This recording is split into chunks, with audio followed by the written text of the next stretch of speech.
Bien, bonjour à tous et bon début de semaine. Nous sommes avec vous jusqu'à 14h comme tous les jours, du lundi au vendredi.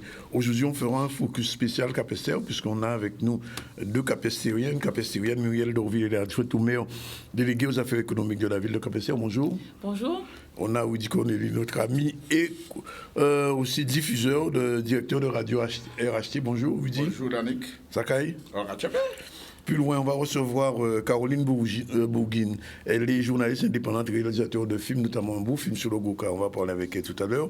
Et Brice Massé, qui est scénariste. Un peu plus tard, Jean-Luc Divial, comme chaque lundi, sera dans Edamisso. Sinon, pour l'actualité, on reviendra un petit peu sur l'élection, sans surprise, de Adrien Baron. C'est le nouveau patron de la commune de Sainte-Rose, mais on a même l'impression du Nord Basse-Terre, puisqu'il sera à la communauté des communes, le président, vice-président du conseiller général. Bref, il prend sa revanche, une revanche bien méritée par rapport à Mme Bajazé. On va en parler plus tard.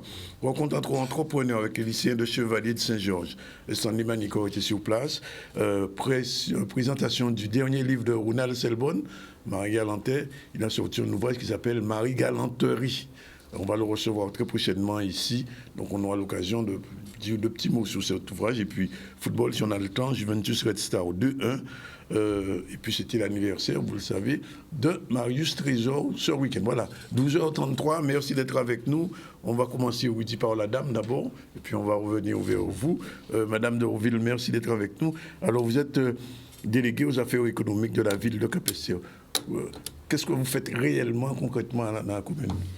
Bonjour. Permettez-moi, Monsieur Zandronis, avant tout, de pouvoir souhaiter toutefois mes vœux déjà à l'équipe de Canal 10, aux téléspectateurs, à vos partenaires, et puis précisément mes meilleurs vœux de santé à tous les Guadeloupéens et Guadeloupéennes qui nous écoutent, et principalement aux Capestériens et aux Capestériennes. Bien, monsieur Woody.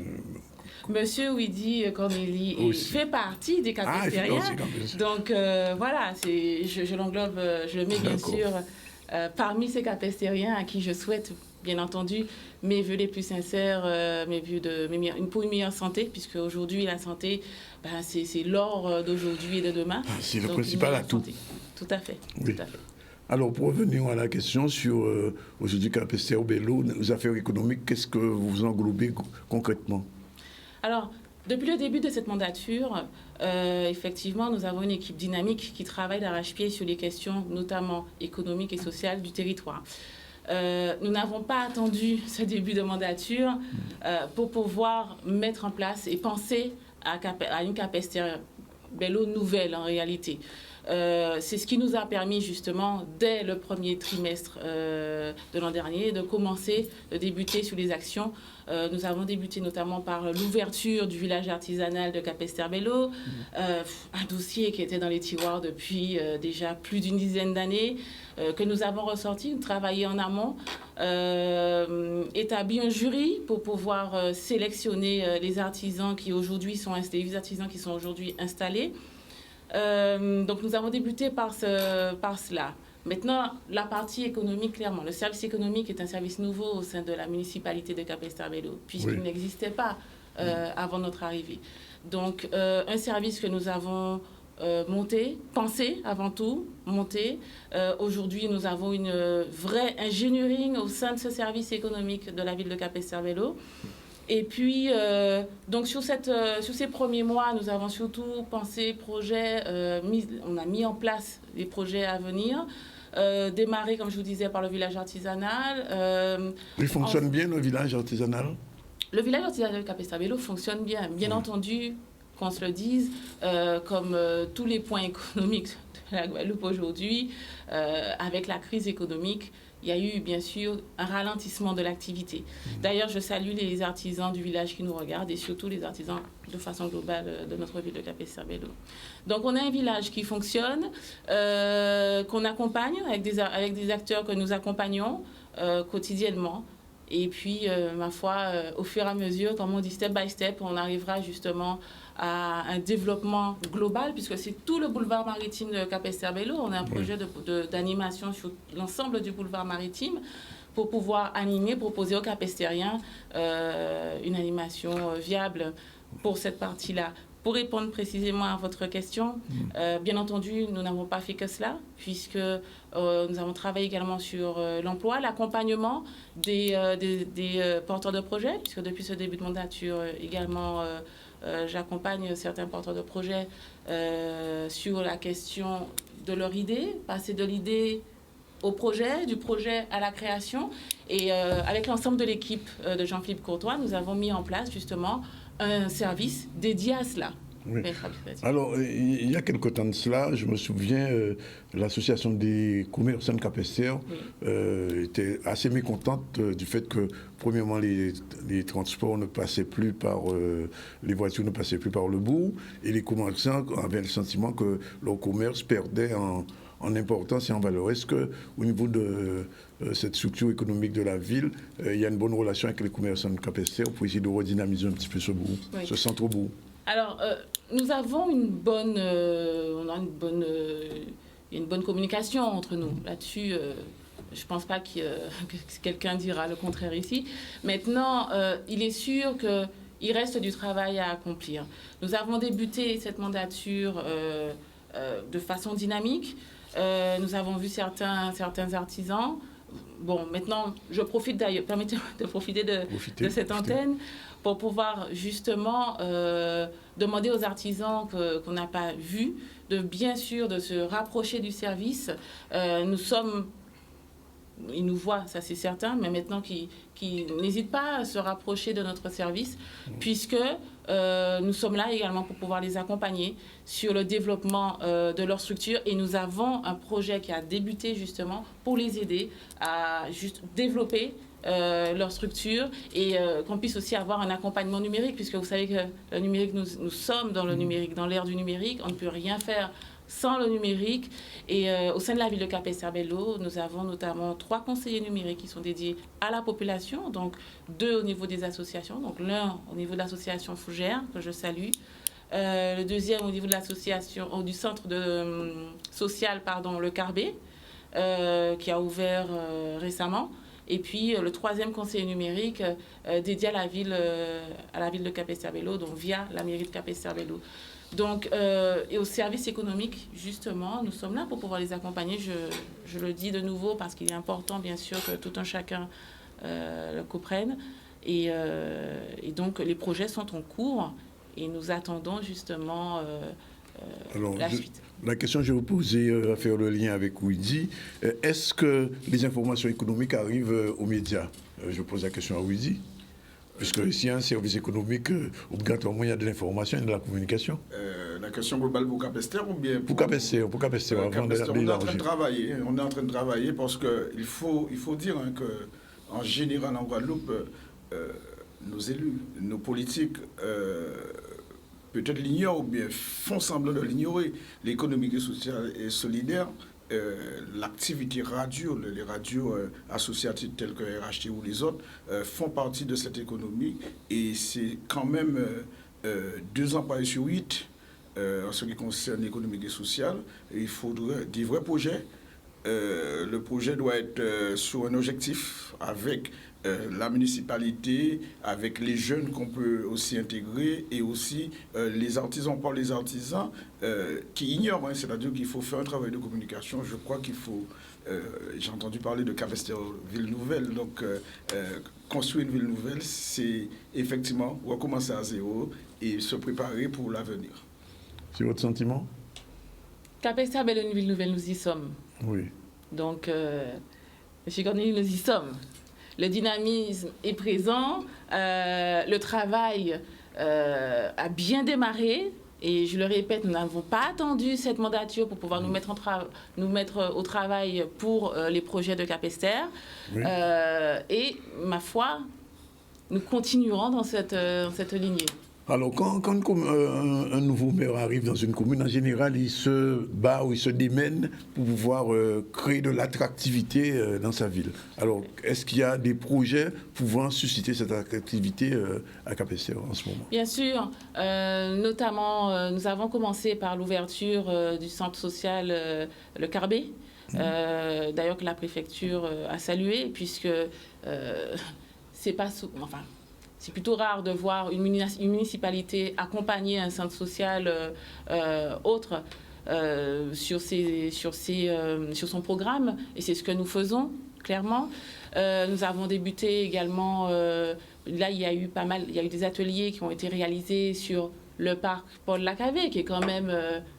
qui fait partie du centre de Capesterre-Belle-Eau, situé au centre de Capesterre-Belle-Eau, qui fait partie de notre patrimoine, un parc qui était aussi laissé à l'abandon, que nous avons repris. Parce que le maire qui était venu ici m'a dit que l'une des priorités, c'est de redonner à ce parc sa prestance, sa beauté.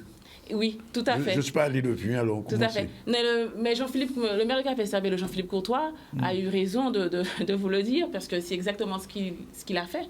Et ce que nous avons fait avec l'équipe, puisqu'aujourd'hui, d'ailleurs, je vous y invite, allez voir. Aujourd'hui, nous avons justement mis il y a des jeunes qui font partie des chantiers écoles de la ville de Capesterre-Belle-Eau, puisque nous avons, vous savez, nous avons à cœur de pouvoir relancer cette jeunesse, de pouvoir l'aider, l'accompagner. Et ce qui a été réalisé simplement, c'est que vous aviez des jeunes qui malheureusement étaient sans emploi, que nous avons proposé une formation. Ces jeunes aujourd'hui sont... Les contrats civiques, c'est ça? Pas que. Il y a les contrats civiques, les contrats PEC, les chantiers écoles. Donc aujourd'hui, pour l'ensemble, c'est plus de quand même 40 jeunes qui sont accompagnés. Pour 2022, il va y en avoir encore d'autres. Donc, justement, il y a le sous-préfet qui est passé il y a 2 semaines au sein de la ville de Capesterre-Belle-Eau et qui s'est réjoui de voir qu'il y a une ville qui est dynamique et justement, malgré les difficultés financières, mais qui arrive à proposer des choses à sa jeunesse. Donc aujourd'hui, nous avons des jeunes qui sont en formation, qui bénéficient d'une formation et pour certains d'entre eux, justement, sont en formation de paysagiste sur le parc Paul-Lacavé qui aujourd'hui revit. Mais ce n'est qu'un début. Ce n'est qu'un début. Alors, quand on est adjoint délégué aux affaires économiques, on ne peut pas ignorer, parce que vous dites en parler, mais je vous en parle aussi, parce que chaque jeudi, ici, on a une rubrique sur l'économie sociale et solidaire. Est-ce que vous faites la part à cette forme d'économie? Alors, c'est très bien que vous puissiez en parler. C'est très, très bien. Et pour nous, vraiment, l'économie sociale et solidaire, c'est l'avenir. C'est le présent et c'est l'avenir. Pourquoi? Nous avons des jeunes qui ont des projets et qu'il faut accompagner. On a des enveloppes, justement, via le plan de relance, via l'Europe également, sur ce marché que représente aujourd'hui l'économie sociale et solidaire. Donc, il faut accompagner tout ça. D'ailleurs, je profite, puisqu'on est sur le sujet, pour pouvoir annoncer que le 27 janvier 2022, donc d'ici... Lundi prochain, c'est lundi prochain. Exactement. Nous organisons une conférence web, donc le 27... Une conférence web, une webconférence. Oui. Donc jeudi prochain, à partir de 17h, donc qui sera d'ailleurs relié par RHT. Ah bon, c'est officiel où il dit ça sur une voix. Oui. Je suis dans tous les papiers, mon cher ami. Et donc, nous allons, lors de cette webconférence, justement, nous allons pouvoir sensibiliser, informer, communiquer sur la question de l'économie sociale et solidaire. Nous aurons autour de la table des acteurs économiques, des acteurs de la formation, l'Université de Fouillol, qui a démarré justement un programme sur l'économie sociale et solidaire. Il était temps, donc ça, on en se réjouit de cela. Nous aurons également d'autres acteurs tels que la CRES et surtout nous avons pris 2 acteurs de la ville de Capesterre-Belle-Eau qui sont au sein de l'économie sociale et solidaire et qui emploient justement. Donc, pour ma part, vraiment, et j'ai envie de dire, c'est vraiment notre leitmotiv de pouvoir se dire que l'économie sociale et solidaire il faut en parler, il faut informer, il faut susciter des vocations, Oui. puisque cela fait partie du futur de notre Guadeloupe. Alors, on a souvent reproché à l'époque à Capesterre d'avoir des atouts touristiques et de ne pas les, entre guillemets, valoriser suffisamment, et j'ai même envie de dire de les monnayer. Alors, est-ce que du point de vue de votre situation responsable des affaires économiques, on a envie, entre guillemets, de vendre les chutes du Carbet, de vendre ce qu'il y a à Capesterre de beau et d'intéressant? Touristiquement, je parle. Oui. En sachant que le tourisme est dédié quand même à la communauté d'Aglo, mais enfin, je ne sais même pas s'ils acceptent vraiment, s'ils font vraiment le job, mais enfin, je pose la question. Bon. Oui, si tu peux intervenir aussi, pas de problème. Non, j'écoute religieusement madame, et puis sachant que il faut aussi, donc peut-être que je la prends sur le plateau, donc ça vient de sortir il y a au moins 2 jours, que je suis le délégué quand même adjoint de l'UDES. L'UDES, c'est l'Union des entreprises et solidaires nationales, au niveau national. On va en parler tout à l'heure. On va en parler, je viendrai avec aussi monsieur Alexis qui est le délégué régional, mais il faudrait dire qu'il y a un travail qui se fait, qui se met en place au niveau national, et que va bénéficier aujourd'hui cette logistique au niveau de la Guadeloupe, Martinique, Guyane et La Réunion. Vous êtes bien en face. Bon, alors. C'est sûr, sur cette problématique, nous sommes sur l'aspect touristico-économique. Alors, pour répondre précisément à votre question, bon, après, c'est vous qui le dites quand vous parlez des chutes du Carbet, etc. Vous savez, entre autres. Entre autres, tout à fait. Vous savez, nous avons un patrimoine riche au sein de la ville de Capesterre-Belle-Eau. Un patrimoine qui mérite d'être valorisé et d'être préservé. Les chutes du Carbet, bon, vous connaissez l'antériorité, je ne vais pas réouvrir un dossier qu'on connaît malheureusement déjà.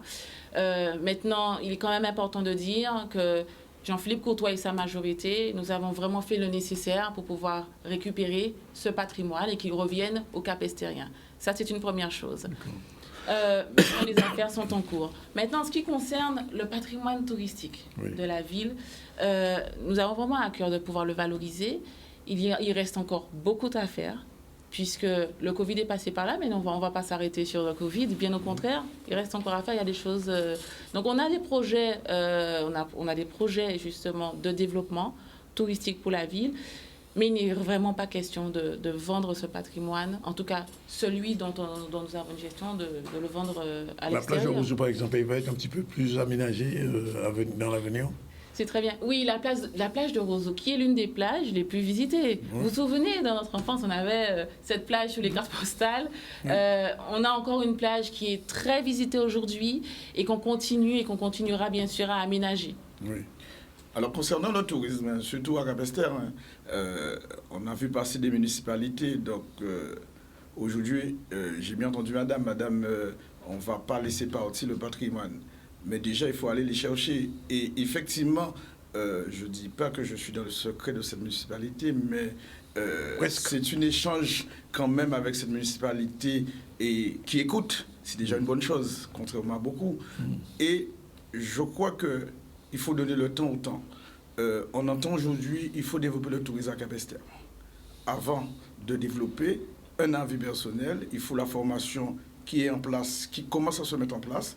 Récupérer cela demande, parce que le tourisme, c'est le développement économique de CSBT. Oui, c'est eux qui ont normalement la maîtrise. C'est un monopole. Bon, est-ce qu'ils font le job, vraiment? Non, ils ne font pas le job. Je pense souvent ici, quand je vais sur le plateau du Sud-Basse-Terre en général, qu'il faut développer.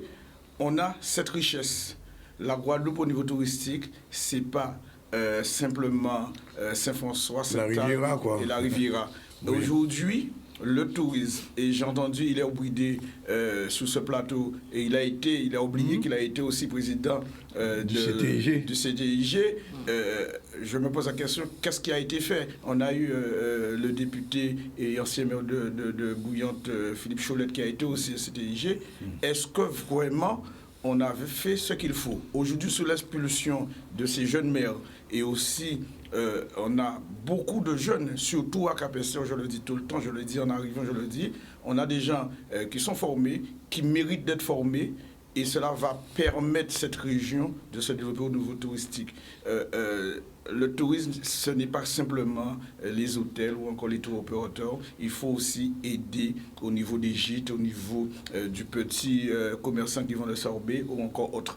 Même exemple, si on prend sur le territoire de l'habitué, sur toute la route, il y a un développement, mais il faut aussi que tout un chacun et que le Guadeloupe et encore le Cap-Estéen se mettent dans la tête qu'il faut aussi faire cet effort. Ce n'est pas un problème de servitude, c'est un problème de service rendu pour avoir cette retombée économique.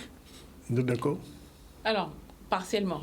Partiellement. Pas avec le début du discours, puisque nous travaillons en collaboration avec les partenaires. Nous avons signé l'an dernier la convention avec le CTIG. Nous travaillons avec la communauté d'Aglo également. La ville de Cap-Esther, M. Corleni l'a lui-même dit, et c'est vrai, la ville de Cap-Esther le détient aujourd'hui une équipe qui est au travail, qui est dynamique, et nous avons vraiment à cœur justement de pouvoir développer avec l'ensemble de nos partenaires notre territoire. Maintenant, il est question aujourd'hui, avec la situation actuelle que nous avons, de pouvoir créer les conditions de maillage, créer les conditions pour que le tourisme, parce que n'oublions pas, quand on parle de tourisme, nous avons plusieurs types de tourisme. Et nous avons la chance à Cap-Esther-Belle-Eau de pouvoir justement avoir un territoire qui permette à tout le monde de trouver son bonheur. Donc, autant le tourisme vert que le tourisme international ou le tourisme local, puisqu'on l'a bien vu l'an dernier, bien heureusement, merci à nos touristes locaux.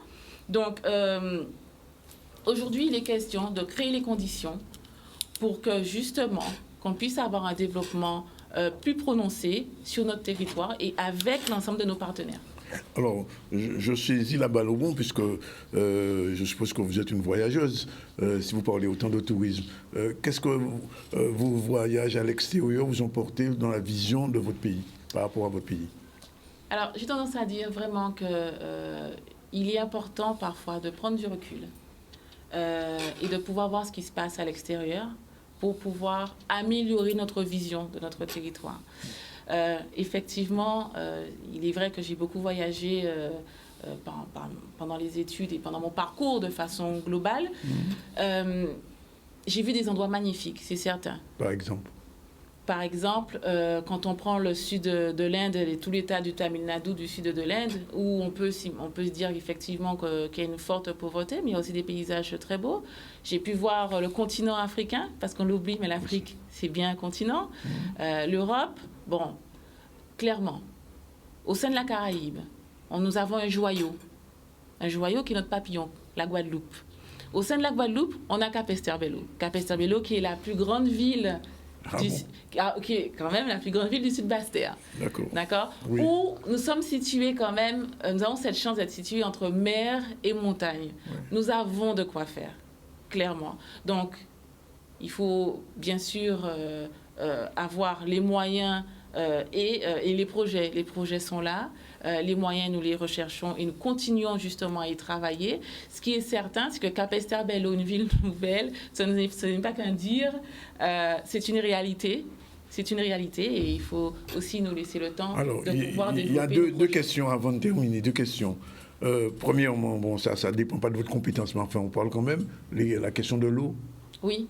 C'est une question qu'on n'échappe pas sur le compte, ça s'appelle Cap-Esther-Belle-Eau. C'est sûr, c'est sûr. Oui. Monsieur Zandronis, l'eau, oui, c'est la vie. Oui. L'eau, c'est la vie. Et si notre précieux prétole, disons-le clairement... Il y a de l'eau à Cap-Esther quand même. Oui, Cap-Esther-Belle-Eau détient de l'eau. Oui. On détient de l'eau au niveau de la nappe phréatique, nous avons plusieurs rivières, etc. Oui. Et on a une belle pluviométrie. Donc, clairement, la question de l'eau qui fait grincer des dents. Jeudi dernier, nous avons eu la chance... Il y a une délégation qui a visité. Exactement. Nous avons eu la chance d'avoir la délégation du président de région qui a investi au niveau des réservoirs, le premier vice-président du département en la présence de notre maire, M. Jean-Philippe Courtois, et leur équipe, ils se sont déplacés sur la ville de Cap-Esther-Belle-Eau pour pouvoir voir l'état de l'installation de ces réservoirs. Oui. Ce qui fait que, vous voyez clairement, vous avez beau avoir des nœuds, on a des solutions pour pouvoir dénouer ces nœuds-là. Il faut se mettre au travail, c'est ce qu'on fait. Nous sommes au travail et on continue. Avec les partenaires là, le président de région et l'équipe, ils se sont déplacés, c'est très bien. Mais ce qui est la bonne nouvelle, c'est que dans quelques semaines, vous avez des capestériens qui auront de l'eau au sein du robinet.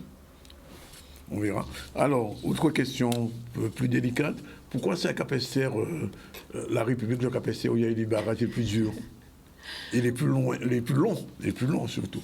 Vous pensez que ce matin encore, il y en avait. Ah oui, avec Perrin et Capesterre, Capesterre et Perrin ont battu les records. Hein.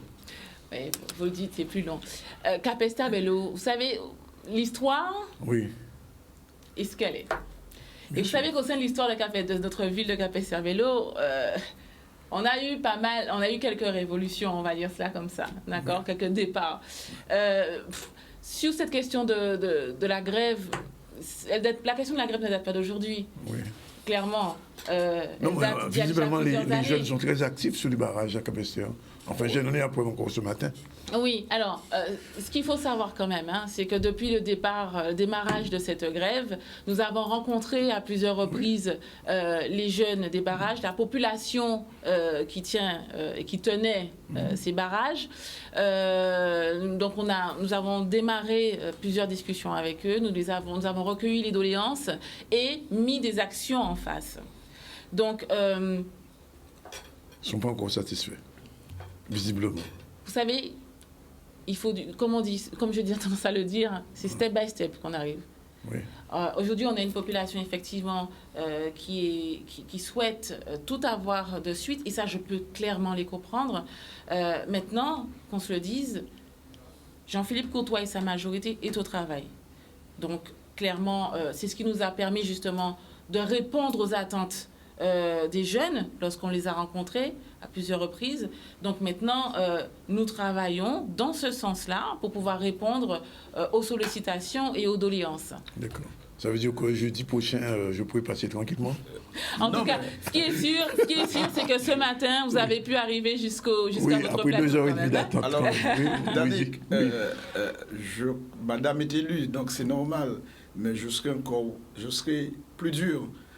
Aujourd'hui, le problème de barrage à Capesterre ou à Perrin ou autre n'est pas un problème d'élus guadeloupéens ou un problème de maire ou de député autre, c'est un problème franco-français. Oui. Qu'on le veuille ou pas, il faut le dire. Aujourd'hui, il y a un problème, on ne va pas développer sur le plan statutaire ou autre, il y a des choses que réclament, c'est bien de se cacher derrière les jeunes, mais c'est un problème politique qui doit être réglé avec une relation avec la France en général, avec les représentants de l'État. Et la défiance aujourd'hui, nos élus se sont fait disqualifier. Donc, les gens aujourd'hui qui sont sur les barrages ou qui font les barrages en dehors aussi des groupements politiques ou même au niveau d'un syndicat qui a toujours fait de la politique, que ça étonne aujourd'hui qu'ils font de la politique, mais ils ont toujours fait de la politique, c'est un problème qui doit être réglé et que l'État français, quelle que soit la situation, doit revenir sur la table de négociation. Tant qu'il n'y aura pas ce semblant de négociation, on aura toujours ce genre d'attitude. Il faut noter, et les Guadeloupéens doivent être observateurs à ce niveau-là, quand on parle de toute autre chose, on a demandé aux élus de négocier. Le problème de la jeunesse, on a vu la récupération de l'État. L'État a dit, OK, là, on récupère. Sans prendre en compte peut-être ce qui se fait avec nos élus au niveau local. Et aujourd'hui, le problème est là. Il faut se savoir vivre ensemble qu'on n'a pas aujourd'hui. Il y a une rupture, qu'on le veuille ou pas. Quand, et je vais terminer dessus, quand aussi, prendre l'exemple du directeur de l'hôpital, il est dans son rôle. Je ne le défends pas. Je respecte sa position, mais quand on veut servir l'État français, on veut servir l'État guadeloupéen, quand on est fonctionnaire, on respecte l'autorité. Et l'autorité, c'est l'État, c'est le ministère. Donc, il a son plan de fonctionnement, il le respecte. C'est à trouver cette facilité de négociation pour permettre d'arriver à une solution pour le bien du Guadeloupéen. Aujourd'hui, on n'est pas dans le cas, on est dans le combat de coq à gauche, à droite, pour voir qui est-ce qui va être usé avant. Voilà. Dernier mot, Mme Dorville, sur ça. Oui, maintenant, clairement, la situation ne date pas d'aujourd'hui, nous le savons, certainement. Nous le savons.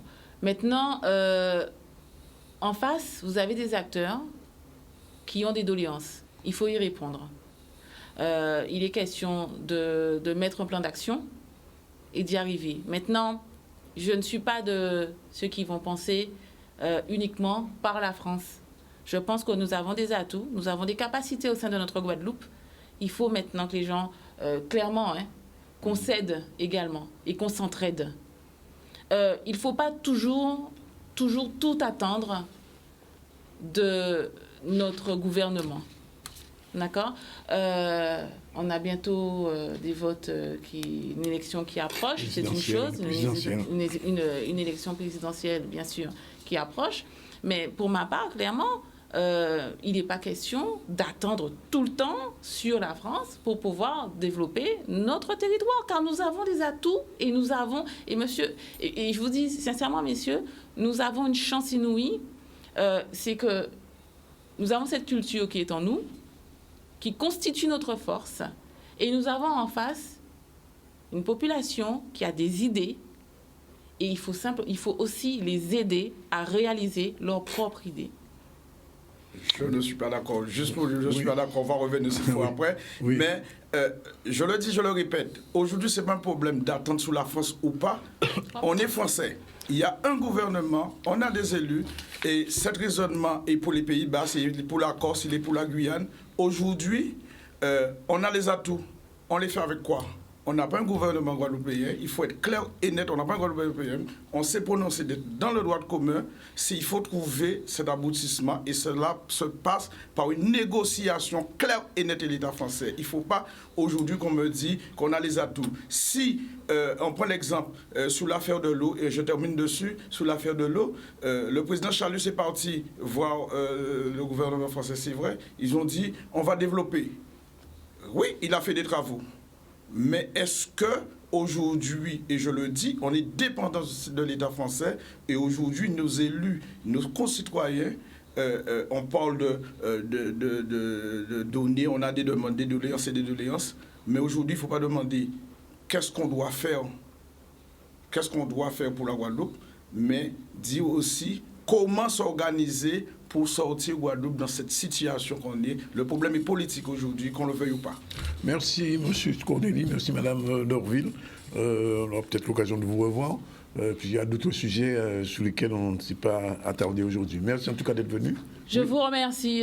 Maintenant, je ne peux pas laisser Monsieur Cornélie avec cette fin. C'est juste... je vous dirige simplement un mot, clairement. Prenons l'exemple, et gardons ça en mémoire, prenons l'exemple, vous avez pris l'exemple de l'eau, clairement. L'eau, c'est la vie, je me répète. Il y a quand même 3 réservoirs qui ont été créés, d'accord, pour la ville de Capesterre-Belle-Eau. Et je vous dis sincèrement... je pense que d'ici quelques semaines, certains Capestériens auront de l'eau au sein de leur robinet. C'est important, nous avons en face quand même des écoles, des structures, une population parfois fragile qui a besoin de cela. Donc là, c'est vraiment une preuve que nous pouvons aussi faire des choses par nous-mêmes. Maintenant, nous sommes Français. Il est clair que nous sommes Français. Laissons nos grands politiques, justement, continuer le travail qu'ils ont commencé. Et voilà. Donc, je vous remercie. Je vous remercie vraiment de m'avoir invité aujourd'hui. Et au nom de la municipalité de Capesterre-Belle-Eau, de la majorité également, je vous remercie. Merci d'être venu. En tout cas, voilà, 13h05, on prend la première pause. On se retrouve tout à l'heure encore avec Ouizi, on n'a pas fini. Et Caroline Bourgine et Brice Massy seront aussi là dans un instant. On va parler cinéma. À tout de suite. Voilà, on est 13h12, nous sommes de nouveau sur le plateau du ZCL et je vous l'ai dit, on va faire parler de cinéma dans un instant avec Caroline Bourgine, qui est guadeloupéano-française. Elle a fait un film sur le Goka il y a combien d'années déjà ? C'était dans les années 90. C'était dans les années 90. Un film historique qu'il faudra revoir. Qu'on peut retrouver où ? Qu'on peut retrouver en DVD avec un peu de chance. Et puis, comme j'ai décidé qu'il fallait lâcher l'affaire concernant YouTube, évidemment, ce n'est pas une projection en salle, donc il a quand même beaucoup de défauts quand on le regarde sur un petit écran, mais on peut le trouver sur YouTube. Il y aura pas un remix de ce film un jour, non ? En tout cas, ce qui est sûr, c'est que quand il a été réédité il n'y a pas si longtemps, il y a 4-5 ans, on a fait en sorte qu'il y ait des bonus concernant tout un tas de séquences qu'on n'avait pas pu mettre dans le film, notamment sur la suite des Léos qu'on avait utilisé. Des interviews qu'on n'avait pas, notamment de Michel Allais ou Jacqueline Cachemire, qui sont dans le film. Et je pense que, oui, François l'a diffusé en temps de François, Guadeloupe Première aussi. Mais en tout cas, il existe en DVD et il existe même en version anglaise. D'accord. On va recevoir aussi Brice Massé, bonjour. Bonjour. Il est scénariste et martiniquais, c'est ça? Martiniquais, oui. Comme disait Caroline, personne n'est parfait. Welcome in Guadeloupe. Et Widik avec nous, directeur de RHT, notre diffuseur. Avant de donner la parole à ces gens, on va revenir sur l'actualité politique de ce week-end. C'était l'élection sans surprise d'Adrien Baron. Adrien Baron, c'est le nouveau maire de Sainte-Rose. Sainte-Rose que Caroline connaît bien, c'est une commune très gros cadre de l'époque. Et Adrien Baron, eh bien, il était, on va dire, dans les couloirs. Il y a quelques années encore, il attendait son heure, mais son heure est arrivée. Reportage, Alexandre Dorvin, on regarde. Alors, pour M. Baron, nous avons donc 19 voix, et pour Mme Laguerline, 14 voix. Donc, le maire élu... Je laisse pousser. Donc, Monsieur Adrien Baron, ayant reçu 19 voix, a eu la majorité absolue des suffrages, il est proclamé maire de la commune de Sainte-Rose.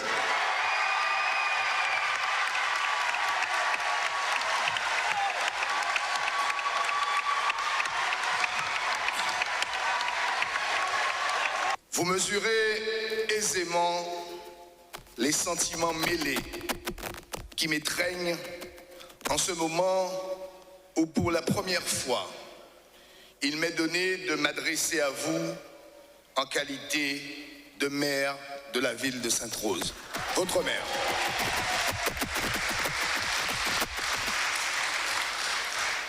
Sentiments mêlés où se bousculent l'émotion et la fierté, mais surtout la responsabilité et la certitude que rien dans ce bas monde ne se perd ni ne se crée et que plus que jamais, tout se transforme.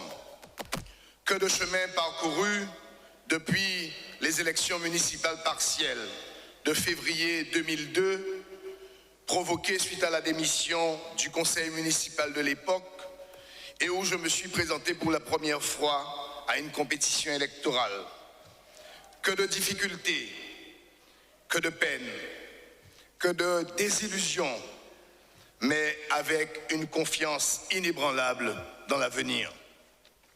Février 2002, janvier 2022, 20 ans de combats et d'expériences cumulées, 20 ans de rencontres enrichissantes et de construction politique, 20 ans, cet âge qui désormais est celui de la raison et qui légitime l'autorité et la sagesse sur la fougue et le doute. Oui, 20 ans, âge de raison et de conviction.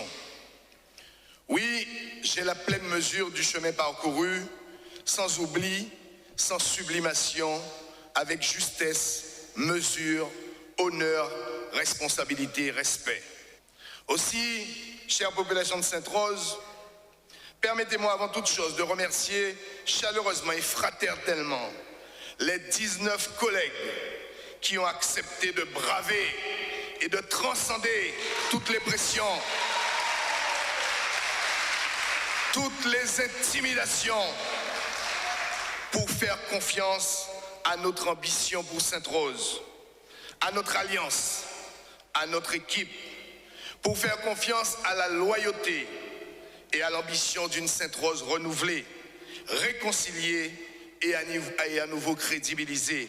Merci à chacune et à chacun de vous, chers collègues. Merci.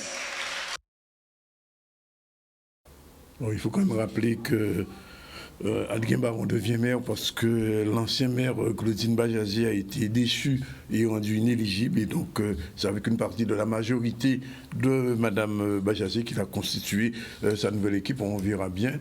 Et puis quelqu'un que tu connais bien, Monsieur Yakou, a hérité d'être premier adjoint.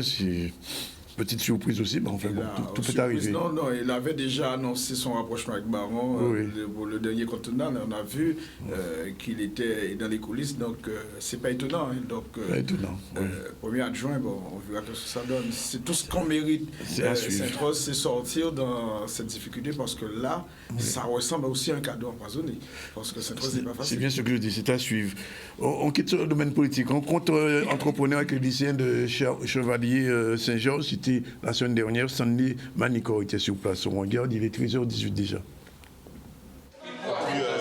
Classique, là, etc., avec un bracelet en cuir et tout. Là, on a un design un peu plus tranché, avec un design un peu plus sportif. Aujourd'hui, c'est vraiment une histoire de famille. Pourquoi ? Parce qu'on a eu un très bon accueil la première fois et on a toujours ce même accueil. Mais au-delà de l'accueil, pour nous, c'est vraiment très important de revenir chez nous. Donc, on est originaire de la Guadeloupe, on est guadeloupéens, et de revenir chez nous pour apporter à nos petits frères, comme on aime à les appeler, notre petite clé, notre petite façon d'avoir fonctionné jusqu'à maintenant, d'avoir avancé dans nos projets et essayer de faire notre humble parcours, de donner envie de faire la même chose. Tu achètes la montre avec le bracelet et tu as les deux montres en une seule. Voilà. Et on sent qu'ils s'en sont très fiers et qu'ils viennent surtout de très loin. C'est innovant et ça montre que même si eux, ils étaient dans le CAC 40 et lui, il était commercial, ça montre que même si moi, je suis dans le système numérique, je peux très bien aller dans l'horlogerie ou faire des vélos. Et ça permet de se rendre compte qu'il ne faut pas rester bloqué sur un seul projet. Chaque heure qui passe, chaque minute qui passe, marteler à notre jeunesse qu'elle a du talent et qu'elle n'est pas ce qu'on essaye de faire croire d'elle. Alors, d'autant plus que ce sont les élèves. Il faut qu'ils aient confiance en eux et il faut qu'ils aillent regarder devant l'avenir, l'horizon. On y va, on y va, on y va. Exactement, c'est principalement ça et c'est vraiment que ça finalement, Kevin. Oui, tout à fait. Nous, notre histoire est née d'un rêve, donc c'est vrai que notre leitmotiv aujourd'hui, c'est de réaliser son rêve. Quelles que soient les difficultés que la vie va pouvoir te donner, il faut pouvoir justement les prendre, pouvoir en tirer effectivement que du positif et c'est ce qui te permettra demain de faire de ton rêve une réalité. Et comme le disait Nicolas, aujourd'hui on considère effectivement lorsque l'on vient dans cet établissement qu'on est considéré comme faisant partie de la famille et les lycéens nous considèrent comme effectivement leurs grands frères qui viennent effectivement leur parler, les inspirer, les motiver justement à faire comme nous, voire mieux demain. Voilà, il faut rappeler que ces deux jeunes Guadeloupéens, ils ont créé la montre alchimique qui est aussi célèbre qu'aujourd'hui que les montres Rolex. On va en reparler, ils étaient venus ici il y a quelques semaines. Alors, vous dites deux petits mots sur la prévention routière. Oui, tout à fait. Donc, on ne peut pas, donc en ce début d'année, rappeler le problème au niveau de la prévention routière. Nous sommes partenaires de la prévention routière depuis quelques années, mais aujourd'hui, on n'est plus dans le système de... Même s'il faut la prévention tout le temps, on a vu des mouvements anti-radar, on a vu des mouvements anti-contrôle des policiers, mais aujourd'hui on n'est pas là. Il faut appeler à la responsabilité des Guadeloupéens. On constate qu'on a plus de 14 morts par rapport à 2020, 65. On a eu beaucoup d'accidents à ce niveau-là. Malgré la pandémie, malgré les couvre-feux, on se pose la question, est-ce qu'il ne faut pas prendre le mal sur un autre sens? Est-ce qu'on doit mettre en doute la formation des conducteurs guadeloupéens? Est-ce qu'on peut mettre aussi l'état de route? Il faut aujourd'hui, et je le dis tout à l'heure concernant l'État français, parce qu'on est dans un système français, est-ce qu'aujourd'hui, le Guadeloupéen, à ce niveau-là, ne peut pas trouver une autre manière de conduire? On sait qu'on est très proche de notre véhicule, on est toujours pressé, mais aussi sur le plan économique, il faut revenir dessus. Est-ce qu'il ne faut pas aussi que nos élus, aujourd'hui, les différentes communautés d'agglo, puissent prendre en compte ce qu'on appelle le système de transport le matin, le midi, le soir, ou encore même le soir. Je viens de sortir à Bastère, 4 heures pour arriver à Pointe-à-Pitre. Effectivement, il suffit d'arriver dans la grande route du côté d'Arnouville. On est pressé pour arriver à Jarry. Donc, le mal est fait. Donc, il faudrait revoir tout ce système. Et je voulais aujourd'hui, en ce début d'année, dire aussi à nos amis automobilistes, donc il faut faire attention, mais aussi aux deux roues, surtout les deux roues qui sont aujourd'hui à ce niveau-là, revoir le système. Un automobiliste dans un stop qui voit venir un deux roues, exemple, c'est un exemple, doit se poser la question, est-ce que jouer le temps de sortir ou pas? La question est très claire. On est dans le doute, on laisse passer le deux roues, on traverse. Les deux roues, faire attention entre les voitures et aussi les conditions de route aussi. Hein. Donc là, je fais appel aussi à la région, le département, aux mairies, tous ceux qui sont dans ces autorités pour aussi préserver cette situation. Car on ne le dit pas, et ce sera peut-être la boutade. Est-ce qu'aujourd'hui, dans ce pays Guadeloupe, ça ne tue pas plus que d'autres maladies qui sont sur ce territoire? Bonne question. C'est vrai. 65 morts sur un pays comme la Guadeloupe, c'est beaucoup trop. C'est beaucoup trop. Beaucoup trop. Et au regard de Martinique, qui a seulement 18 pour l'année. Et pour signaler aussi, il y a pour les écoles, pour les autorités, pour les associations, il y a un appel à projet au 31 janvier qui est sorti de la préfecture. Participer, soit en bénévole, soit il y a du financement, participer pour permettre de sauver quelques vies sur la route en Guadeloupe. Merci Rudy. Je me tourne vers Mme Bourgine pour connaître en Guadeloupe, parce que depuis des années, elle venait ici régulièrement tourner des documentaires. Elle a travaillé dans pratiquement tous les médias, France Inter, France Culture. J'ai même envie de dire dans quel média elle n'a pas travaillé. Et puis elle est accompagnée d'un jeune, Brice Massé, qui est scénariste et documentariste aussi. Il a sur des documentaires, il travaille, il écrit sur script docteur. Voilà, script docteur. C'est-à-dire que mon métier consiste à analyser des scénarios.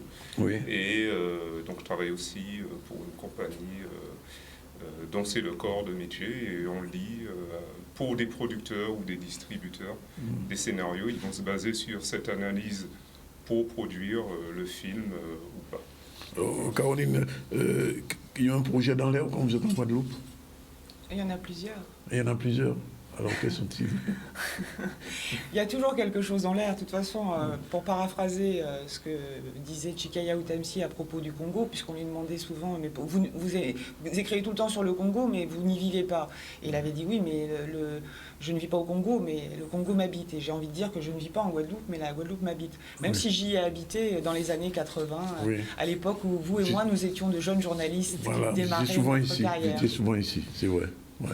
Alors donc vous êtes là, mais alors qu'est-ce qui va se passer? Alors on est là parce que Brice Massé, qui est Massé, pardon, est actuellement le président du jury du mission festival Cinévision Sud, Mission Cinéma Caraïbes. Donc un jury, Brice, qui regroupe des courts-métrages, des longs-métrages, des documentaires. Et puis des longs de fiction aussi. Ça peut être, on a de l'animation, on a aussi des longs documentaires, et puis on a aussi des films live de très bonne qualité, quoi. Voilà, donc... C'était du 14 au 20, c'est ça? C'est ça. Alors, évidemment, je ne fais pas un dessin. Le coronavirus est passé par là, et donc on fait du distanciel en Guadeloupe alors qu'on pourrait logiquement faire du présentiel. Donc on s'adapte. Il n'y aura que du distanciel. Écoutez, ce matin, on a fait une conférence qui d'ailleurs sera disponible sur YouTube, sur la chaîne YouTube, où on a fait toute une thématique sur cinéma et musique, le rôle et la place de la musique dans le cinéma, antillais et caribéen. Il y avait des invités avec nous, il y avait Frédéric Caracas, il y avait Tony Coco-Villouin, il y avait Pascal Vallot, il y avait Serge Bourgeois, et une grande partie était là. Donc on a quand même pu, à l'air libre, quand même, se voir et discuter un peu. Mais et puis en distanciel, voilà. Je pense que tout le monde aujourd'hui vit cette réalité à double vitesse, où il faut s'adapter sans cesse. Donc on fera quand même une cérémonie de clôture au Cinestar mercredi, de 17h à 19h, avec la projection des courts-métrages qui seront primés. On a lancé des invitations dans la mesure où la jauge du Cinestar peut accepter. Enfin voilà, on est tout le temps sur la contrainte, monter, descendre, monter, descendre. D'accord. Alors, mais j'ai quand même envie de vous poser la question, Caroline. Vous êtes venue sans caméra? Si tant est qu'un téléphone portable en a une, je peux pas. Non, effectivement, j'ai une caméra. Quand même. Bon, vous ne quitterez pas la Guadeloupe sans une image, quand même. Non, de toute façon, je vais vous dire même que ce qui me vraiment qui me plaît en ce moment, c'est ce qui se passe au Centre des Arts. Oui. Et, Vous avez vu? J'ai été photographiée, j'ai été filmée. Vous avez connu le Centre des Arts de l'ancienne époque, quand même? Bien sûr, j'ai connu et comment moi, j'ai vu des merveilles au Centre des Arts. Hein. Je me souviendrai notamment d'un concert de Malavoie au Centre des Arts, où, comme tout public guadeloupéen, on est un peu réservé au début, puis après on se lâche. Et voilà. Et puis, j'ai surtout le souvenir d'une ruche où on apprenait la musique, où il y avait des expositions de qualité. Et pour moi, qui adore Pointe-à-Pitre, je dis souvent, j'aime viscéralement Pointe-à-Pitre. C'est vrai que de voir cette ville avec le centre Sonis fermé, avec le Centre des Arts, heureusement réinvesti par ce collectif. Squatté culturellement. Voilà, c'est-à-dire que ça ouvre une bouffée d'oxygène avec, pour les artistes, surtout la possibilité de s'exprimer, et pas que les artistes peintres. Il y a aussi des musiciens, il y a aussi des écrivains. Moi, j'ai été complètement bluffée par la bibliothèque qu'il y a actuellement dans le Centre des Arts, où on trouve des ouvrages, franchement, qu'on ne trouve même pas dans certaines bibliothèques en Guadeloupe. Bon, voilà. Donc ça, pour moi, ça veut dire que la culture est là, quand bien même si elle est un peu bloquée. Vous êtes allé au MAC? Vous n'avez pas eu le temps d'aller au MAC encore? Non, je compte bien y emmener évidemment Brice Massé, qui est martiniquais. C'est votre premier voyage en Guadeloupe? Premier voyage en Guadeloupe? Oui, c'est le premier voyage. Comment ça se fait? Ah, ben, ça se fait. Il y a tout pas fait en Martinique pour venir en Guadeloupe, c'est ça? Il y a un milieu à tout. Partout, Donc, c'est vrai que Cinévision Sud et Mission Cinéma Caraïbes, pour lequel on est là, a réussi quand même à collecter des films, à organiser un jury. Félix Cédécias, qui est donc une des mamans, on va dire, du FEMI de l'origine. Le FEMI qui va continuer d'ailleurs dans la foulée de nous-mêmes, va aussi travailler dans des conditions difficiles liées au distanciel. On va avoir un petit extrait d'une des films amenés, je suppose, je ne sais pas lequel, on va le découvrir tout de suite et on va l'identifier, puisque je sais qu'il y a des films qui avaient été prévus, alors on va voir. En plus, c'est bien parce que c'est... Voilà. Et là, je te laisse la parole.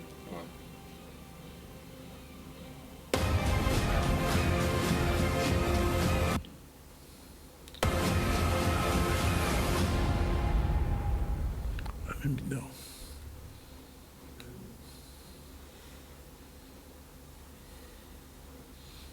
C'est une bonne annonce de...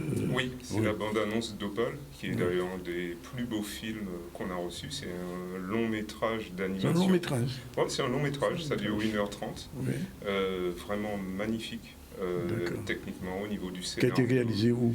Alors, je ne sais pas exactement. Le réalisateur, Alain Bidard, a fait d'autres films d'animation avant. Mais c'est vraiment, j'ai envie de dire... Il a eu un peu c'est le gagnant, pratiquement. On va pas le droit de le dire. On va pas le dire d'avance, mais on le devine. Il est vraiment très très beau, avec une très belle histoire, et puis surtout une réalisation vraiment au cordeau. Vraiment au niveau de tout ce qu'on peut voir dans les standards. On a un autre, oui. Alors on va voir. 407 jours. On va prendre prison à vie. On va passer ici. On compte Georges.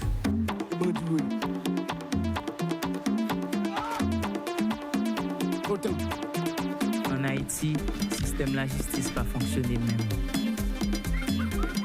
On est innocent. Créer marionnette pour mon suspend tourner marionnette.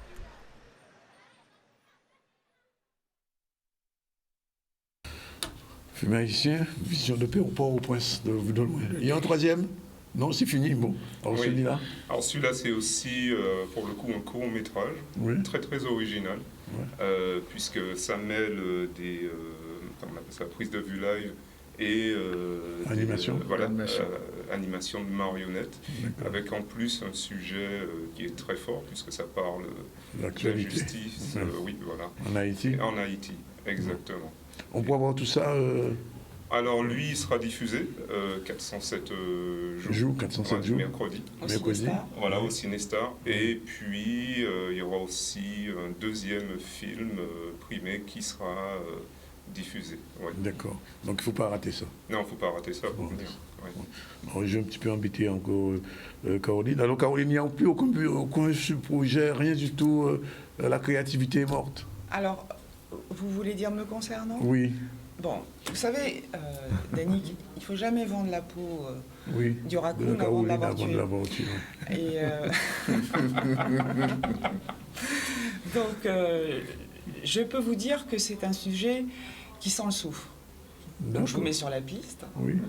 Je peux vous dire que ça va rappeler des souvenirs à certains, et justement, c'est la mémoire de ces personnes que j'ai envie de... 76. Voilà, donc là, je vous mets vraiment sur la piste, parce que je pense qu'il y a énormément de choses... Il y a beaucoup d'archives là-dessus. Qui se sont passées. Il y a des archives, et pas que des archives visuelles, il y a aussi des archives littéraires. Oui, on a oublié de Faroudia. Le livre de Faroudia, le livre d'Anne Pistolési aussi et de Loupias. Et puis, j'ai découvert un tout joli petit livre de Ernest Pépin, écrit pour les enfants, sur l'histoire de la soufrière et de ses déplacés. Donc, ce que je trouve formidable, c'est que ces années-là sont riches d'archives, alors que d'autres années, c'est beaucoup plus compliqué, et qu'il y a vraiment de quoi s'interroger, parce que sur ce projet qui, je pense, va se faire, il est en cours. Il est en cours de production. D'écriture ou de production? Non, écriture c'est fait. L'écriture c'est fait. L'écriture c'est fait. Et j'avoue que toute personne qui s'intéresse actuellement aux crises sanitaires, que ce soit en Guadeloupe ou ailleurs dans le monde, parce que je pense que c'est une approche universelle, il faut savoir quand même que 73 000 déplacés en 1976 à l'échelle de la Guadeloupe et au nombre d'habitants à cette époque-là, même si un quart n'est jamais revenu, c'est comme un effet de balancier. Alors vous me direz, quand il n'y a pas les cyclones qui passent, on repasse de l'autre côté. Mais en ce qui concerne cette période très charnière, que vous connaissez bien aussi, des années qui vont suivre, donc des années 80, c'est-à-dire l'émergence de Jarry où nous sommes, c'est-à-dire ce qui s'est passé aussi dans les passages culturels entre les gens de la Basse-Terre et les gens de Grande-Terre, l'urbanisme, l'architecture. Il y a beaucoup. Et puis il y a la petite guéguerre aussi entre Tazief et... Oui, alors ça justement, c'est peut-être ce dont on a le plus parlé, c'est la guéguerre entre Tazief et Allègre. Mais en ce qui concerne ce qu'ont vécu les Guadeloupéens de cette histoire-là, je pense qu'il y a beaucoup de choses. On était dans des camps de réfugiés. Exactement, des camps de réfugiés, comme vous dites. C'était ça. Voilà, les magmas. Oui, on nous appelait magma. On verra ça avec plaisir. On attend ça dans combien de temps? Ça, Dieu seul le sait. Dieu seul le sait, voilà. 13h36, deuxième projet, dernier mot, oui, sinon, ça va? Non, juste pour dire que tout va bien et qu'il ne faut pas perdre d'espoir. La lutte est peut-être juste ou pas juste. Aujourd'hui, je le dis aujourd'hui, et ce sera aussi la phrase dernière, il y a ceux qui luttent, ils ont leur raison. On a vu monter ceux qui sont contre la violence, mais vraiment contre la violence, la façon de faire. Et il faut toujours se faire violence pour arriver à quelque chose. Et il y a ceux qui, comme moi, aujourd'hui, ont pris la parole et pour dire stop, revenons à la réalité guadeloupéenne et que c'est la Guadeloupe qui doit gagner. Et aussi revoir vraiment l'évolution de la Guadeloupe. Et cela passe pas simplement avec la France, mais aussi avec la mentalité guadeloupéenne, et que nos élus doivent aujourd'hui reprendre en main ce pays. Ils sont élus pour ça, et qu'ils ne doivent plus faire les calculs qu'on a pour être ministre ou encore être sénateur ou député au niveau national. Travail pour la Guadeloupe. Ok, on a attendu 13h37, dernière pause. On se retrouve tout à l'heure pour la suite du journal. Et avec aussi Jean-Luc Diviel, dans un instant. À tout de suite. Merci d'être venu. Caroline, qu'on voit avec plaisir. Merci. Et Brice, c'est pas le dernier voyage, non? Ah non. C'est le premier. C'est magnifique. Beaucoup de Martiniquais, quand ils viennent en Guadeloupe, ils ne veulent plus repartir. Voilà, 13h37, on prend la pause. Il est exactement 13h43. L'information continue dans le ZCL News avec la présentation du livre de Ronald Selbonne. C'était hier au Centre des Arts. Ce livre s'appelle Marie-Galanterie. C'est à voir, c'est tout de suite. On regarde avec Vianney Valvert. Un ouvrage qui invite les lecteurs à un grand voyage à travers l'histoire de Marie-Galante. Je poursuis ainsi mon travail sur la mémoire guadeloupéenne.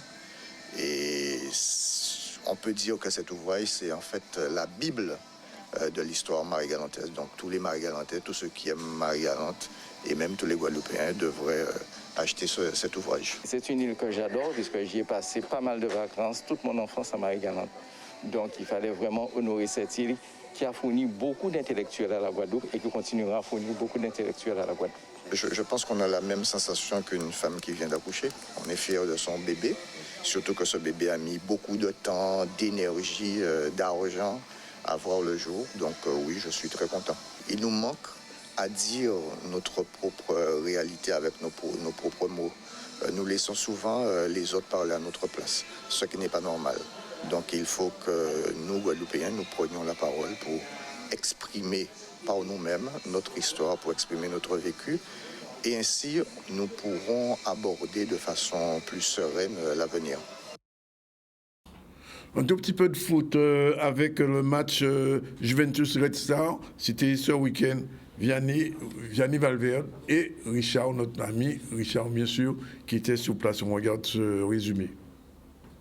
Malgré les conditions d'entraînement où on n'a pas beaucoup d'heures d'entraînement, je félicite les joueurs encore une fois, c'est de la motivation. Ça prouve encore une fois qu'ils veulent défendre leur commune. On a su se remobiliser après l'égalisation, ce qu'on n'a pas pu faire contre le Farm. Et c'est de bonnes augures pour la suite de la saison. On n'a jamais arrêté de travailler. À chaque fois qu'on pouvait se regrouper, on se regroupait. En tous les cas, je les félicite, ce sont des jeunes. Et aujourd'hui encore, ils nous ont prouvé. On pouvait gagner au moins 3 buts. Au niveau du jeu, l'intention de jeu, ça m'a beaucoup plu. Et il faut qu'on continue à travailler ainsi. Physiquement, les deux équipes étaient à équivalent. Mais je pense que tactiquement, on a mal joué le coup en deuxième mi-temps et ça nous a coûté le deuxième but. Au départ, on a bien entamé le match. Mais après, comme j'ai dit aux joueurs tout à l'heure, ils ont voulu faire leur tête. Il y en a qui ont déjoué. Ils n'ont pas respecté les consignes. On les paie cash. Et comme moi, j'ai une jeune équipe, donc moi, quand ils ne respectent pas les comme ça, donc moi, je les enlève. Bon, après, la Juventus a su profiter. Mais bon, c'est une défaite qui est amère, mais qui n'est pas rude. Et je félicite quand même la Juventus parce que ce sont quand même des jeunes aussi qui ont très bien joué. Le dispositif mis en place, le système mis en place, c'était pour gagner. On est chez nous, il fallait tout faire. Vous avez vu, on a mis un système offensif avec des jeunes qui ont prouvé qu'ils avaient de la valeur et on va continuer à travailler ainsi. Si la Gauloise, la Resta, la Juventus que j'ai déjà vu, ça donne ça promet pour le championnat cette année. Ah oui, et voilà, c'est la fin de cette rencontre. Alors peut-être c'est un petit problème pour ce match de la Juventus de Sainte-Anne face à la Red Star, qui a gagné la Red Star 2-1. Malheureusement, c'était l'anniversaire de l'un des pionniers de la Juventus. Je parlais de Marius Trésor qui a fêté son 72e anniversaire, mais on n'a pas pu lui offrir cette victoire. Voilà, c'est fini pour le football, c'est fini pour l'information, mais c'est pas fini pour le ZCL, puisqu'on va retrouver tout de suite Jean-Luc Divial dans Edamisso. C'est parti.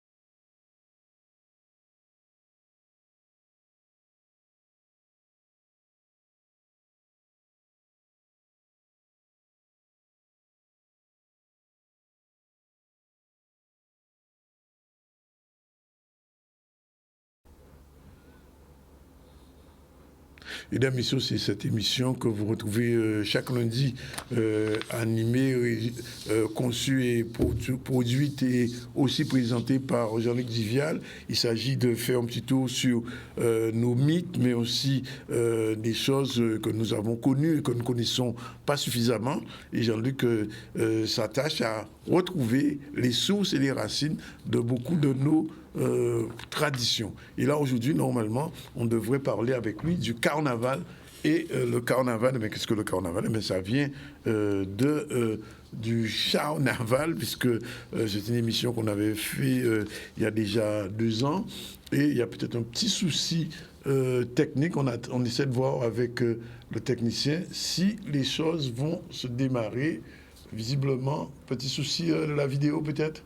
Oui, ça y est, je crois que ça va. Non, pas encore. On attend voir. Et savoir si nous pourrons voir cette émission. En tout cas, je profite pour rappeler déjà que nous avons parlé ce midi, nous avons reçu 2 personnalités de Capesterre Bello. Nous avons reçu monsieur Woody Corneli, qui est le directeur de RHI Radio Tension, qui est notre diffuseur. Ensuite, nous avons reçu aussi Muriel Dorville, qui est l'adjointe au maire de Capesterre, délégué aux affaires économiques de la ville, et qui nous a expliqué tous les projets qui sont mis en place pour cette commune. Et Woody lui a beaucoup insisté sur l'aspect prévention routière, puisqu'il y a une volonté aujourd'hui de pouvoir réduire au maximum les accidents de la route, parce qu'il y en a beaucoup en ce moment dans notre pays. On a bien vu, en dépit même des restrictions de circulation, couvre-feu, confinement, etc., il y a eu quand même 65 morts cette année en Guadeloupe, et ce qui est extrêmement important, même beaucoup trop, et c'est la raison pour laquelle la prévention routière essaie de lancer une opération pour réduire ce nombre d'accidents. Est-ce que ça aboutira? On l'espère en tout cas. On a reçu aussi Caroline Bourgine. Caroline Bourgine, c'est une réalisatrice française qui a vécu pendant longtemps en Guadeloupe, puisqu'elle a tourné il y a quelques années un film extrêmement important et qui est devenu un film patrimonial aujourd'hui sur le Goka, film que malheureusement nous n'avons pas aujourd'hui, mais qu'on pourra voir, nous a-t-elle dit, version extendue, comme on dit, version définitive étendue en vidéo. Et Caroline Bourgine, c'est une journaliste indépendante et qui a travaillé en Guadeloupe. Et d'ailleurs, elle vient de nous apprendre qu'elle est en train de réaliser un film sur la soufrière des années 76. Dans la foulée, je vous propose déjà cet ouvrage sur Alitur qui vient tout juste de sortir sous KPI. C'est Michel Robert-Cléo qui vient de sortir cet ouvrage, qui est à Alitur. Alitur, c'est ce monsieur architecte franco...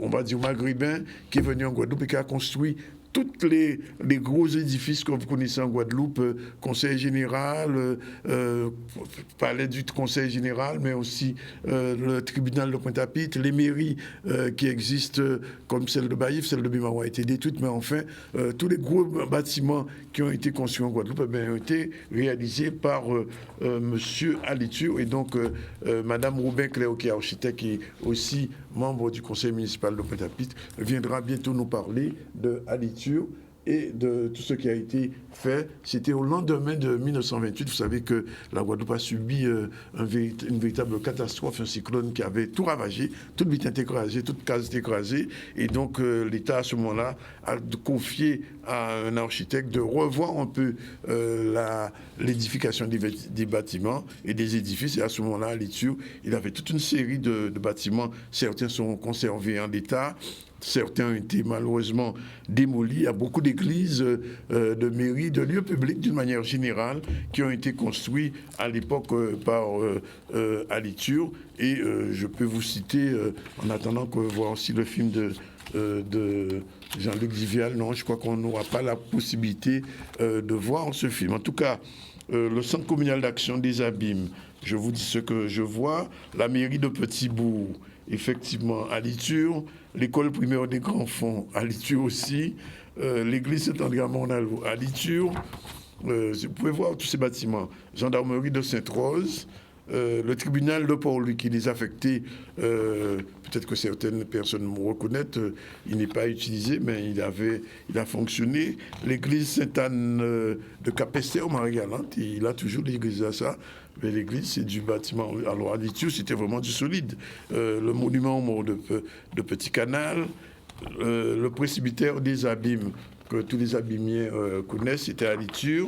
Le presbytère de Sainte-Anne, on passe dessus. L'école primaire de Litier-Garon, au Moule. Et tous ces bâtiments-là devaient résister au cyclone, peut-être même au tremblement de terre.